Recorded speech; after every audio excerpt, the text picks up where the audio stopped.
मागील 25 वर्षापासून नवरात्र उत्सवाच्या काळात कोल्हापूर महानगरपालिका परिवहन उपक्रमामार्फत सुरू करण्यात येणाऱ्या दुर्गादर्शन विशेष बस सेवेला यावर्षीही भाविकांचा उदंड प्रतिसाद मिळत आहे। या परंपरेला चालना देत यंदाही 22 सप्टेंबर ते 1 ऑक्टोबर दरम्यान विशेष वातानुकूलित बस सेवा उपलब्ध करून देण्यात येणार आहे। शनिवारपासून म्हणजेच 22 सप्टेंबर 2025 पासून या सेवेची तिकीट विक्री सुरू झाली असून शहर प्रमुख वाहतूक निरीक्षक नंदकुमार मोरे यांच्या हस्ते अंबाबाईच्या पूजनानंतर तिकीट विक्रीचे उद्घाटन करण्यात आले। यावेळी प्रत्यक्ष आरक्षणासह तिकीट विक्रीला उत्स्फूर्त प्रतिसाद मिळाला। या विशेष सेवेत भाविकांना 4.5 तासांच्या प्रवासात 15 देवींचे दर्शन घेता येणार आहे। प्रवासासाठी प्रौढ तिकीट 185 रुपये तर 3 ते 12 वयोगटातील मुलांसाठी तिकीट दर आहे 95 रुपये।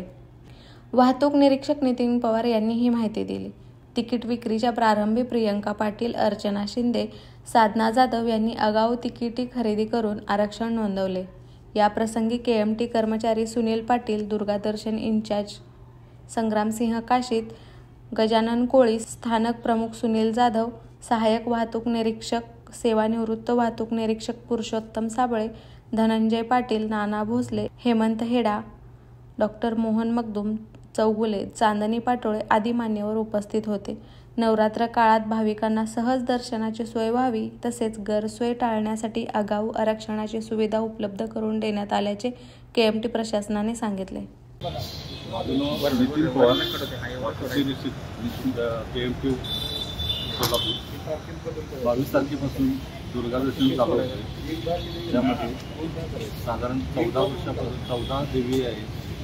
सर्व भाविकांनी त्या देवीचे दर्शन आणि केएमटी प्रवासी लोकांनी या उपक्रमाचा लाभ घ्यावा।